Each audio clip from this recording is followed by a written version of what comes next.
Assalamualaikum warahmatullahi wabarakatuh. Baik, kami dari kelompok 3 yang mana beranggotakan Ibu Rianawati dan saya sendiri Novia akan sedikit menjelaskan materi mengenai landasan media pembelajaran. Oke, apa sih landasan media pembelajaran? Nah, jadi landasan itu adalah dasar tempat berpijak atau tempat dimulainya suatu perbuatan. Dalam bahasa Inggris, landasan disebut dengan istilah foundation, yang dalam bahasa Indonesia menjadi fondasi. Sedangkan media berasal dari bahasa Latin, yaitu medius, yang secara harfiah berarti tengah atau perantara. Jadi, bagaimana landasan filosofis dalam media pembelajaran? Dalam landasan filosofis ini, di kelas akan berakibat terdapat suatu pandangan bahwa dengan digunakannya berbagai jenis media, hasil teknologi baru di dalam proses pembelajaran yang kurang manusiawi. Dengan kata lain, penerapan teknologi dalam pembelajaran akan terjadi dehumanisasi. Benarkah pendapat tersebut? Pembelajaran justru siswa dapat mempunyai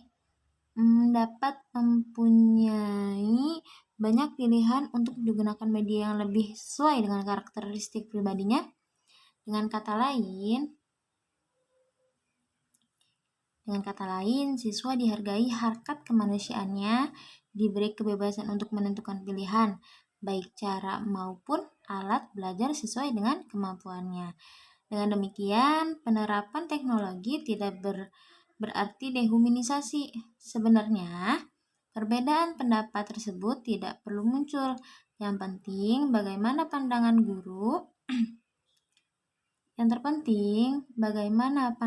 guru terhadap siswa dalam proses pembelajaran. Jika guru menganggap siswa sebagai anak manusia yang memiliki kepribadian, harga diri, motivasi, dan memiliki kemampuan pribadi yang berbeda dengan yang lain, maka baik menggunakan media hasil teknologi baru ataupun yang tidak, proses pembelajaran yang akan dilakukan akan tetap menggunakan pendekatan humanis. Selanjutnya, landasan psikologi dalam media pembelajaran. Nah, kajian psikologi menyatakan bahwa anak akan lebih mudah mempelajari hal yang konkret ketimbang yang abstrak, berkaitan dengan hubungan konkret, abstrak, dan kaitannya dengan penggunaan media pembelajaran. Ada beberapa pendapat, antara lain dari Jerome Bruner. Nah, beliau mengemukakan bahwa dalam proses pembelajaran hendaknya menggunakan urutan dari belajar dengan gambaran atau film, kemudian ke belajar dengan simbol, yaitu menggunakan kata-kata. Menurut Bruner, hal ini juga berlaku tidak hanya untuk anak-anak, tapi juga untuk orang dewasa. Selanjutnya, menurut Charles F. Heban, dia mengemukakan bahwa sebenarnya nilai dari media terletak pada tingkat realistiknya. Dalam proses penanaman konsep, ia membuat jenjang berbagai jenis media, mulai yang paling nyata ke yang paling abstrak.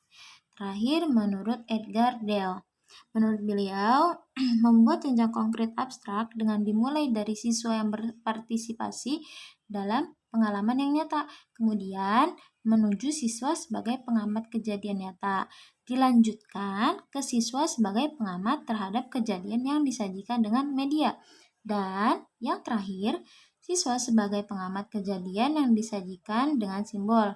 Jenjang konkret abstrak ini ditujukan dengan bagan dalam bentuk kerucut. Nah, dalam menentukan jenjang konkret ke abstrak antara Edgar Dale dan Bruner, pada diagram jika disejajarkan dengan adanya persamaannya, namun antar keduanya terdapat perbedaan konsep. Dale menekankan siswa sebagai pengamat kejadian, sehingga menekankan stimulus yang dapat diamati. Sedangkan Bruner menekankan pada proses operasi mental siswa pada saat mengamati objek. Selanjutnya, bagaimana landasan teknologis dalam media pembelajaran? Jadi, teknologi pembelajaran merupakan kompleks dan terpadu yang melibatkan orang, prosedur, ide, peralatan, dan organisasi untuk menganalisis masalah, mencari solusi masalah, di mana kegiatan belajar itu mempunyai tujuan dan terkontrol. Sasaran akhir dari teknologi pembelajaran adalah memudahkan pembelajar untuk belajar.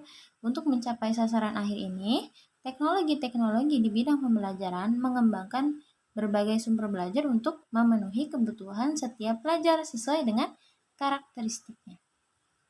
Selanjutnya, bagaimana landasan empiris dalam media pembelajaran? Nah, berbagai temuan penelitian menunjukkan bahwa ada interaksi penggunaan media antara pembelajar dan karakteristik belajar siswa dalam menentukan hasil belajar siswa. Artinya bahwa siswa akan mendapat keuntungan yang signifikan bila ia belajar dengan menggunakan media yang dengan karakteristiknya. Siswa yang memiliki gaya belajar visual akan lebih mendapatkan keuntungan dari seperti film, video, gambar, atau diagram.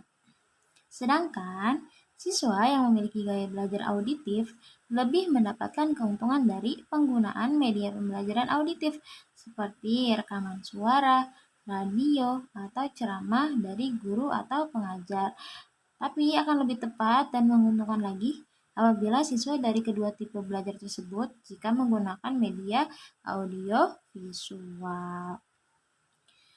Menurut Sukiman dalam bukunya yaitu buku pengembangan media pembelajaran, agar proses belajar dapat efektif perlu juga nih disesuaikan dengan tipe atau gaya belajar. Gaya belajar sendiri itu ada 3 macam. Apa saja? Yang pertama ada visual. Visual itu belajar melalui apa yang dia lihat. Ciri-cirinya seperti apa? Ciri-ciri dari gaya visual itu teliti terhadap yang detail, mengingat dengan mudah apa yang dilihat, mempunyai masalah dengan instruksi lisan, tidak mudah terganggu dengan suara gaduh, pembaca yang cepat dan tekun, lebih suka membaca daripada dibacakan, lebih suka metode demonstrasi daripada ceramah. Bila menyampaikan gagasan, sulit untuk memilih kata, rapih dan teratur, dan juga penampilan sangat penting. Yang kedua ada gaya belajar auditorial. Gaya belajar ini meliputi apa yang didengar. Ciri-cirinya itu bicara pada diri sendiri saat bekerja atau belajar ya. Terus konsentrasi mudah terganggu oleh suara yang ribut atau berisik. Senang bersuara keras ketika membaca. Sulit menulis tapi mudah bercerita. Pembicara yang fasih, sulit belajar dalam suasana bising, lebih suka musik daripada lukisan, bicara dalam irama yang terpola, lebih suka gurauan lisan daripada membaca buku humor, dan mudah menirukan nada, irama, dan warna suara. Yang terakhir ada gaya belajar kinestetik, yaitu belajar lewat gerak dan sentuhan. Jadi gaya belajar kinestetik sendiri adalah berbicara dengan perlahan, menanggapi perhatian fisik, menyentuh orang untuk mendapat perhatian, banyak bergerak, dan selalu berorientasi pada fisik. Terus menggunakan jari sebagai penunjuk dalam membaca, banyak menggunakan isyarat tubuh, tidak bisa diam dalam waktu lama, menyukai permainan yang menyibukkan, selalu ingin melakukan sesuatu, dan tidak mudah mengingat letak geografis. Jadi berdasarkan landasan rasional empiris tersebut, pemilihan media pembelajaran hendaknya jangan atas dasar kesukaan guru, akan tetapi harus mempertimbangkan kesesuaian antara karakteristik pembelajar, materi pelajaran, dan media itu sendiri. Jadi kesimpulannya secara garis besar, landasan media pembelajaran terdapat 4 pokok pembahasan, yaitu landasan filosofis, psikologis, teknologis, dan empiris.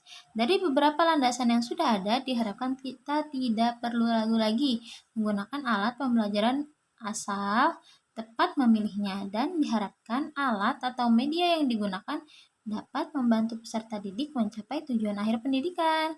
Terima kasih. Wassalamualaikum warahmatullahi wabarakatuh.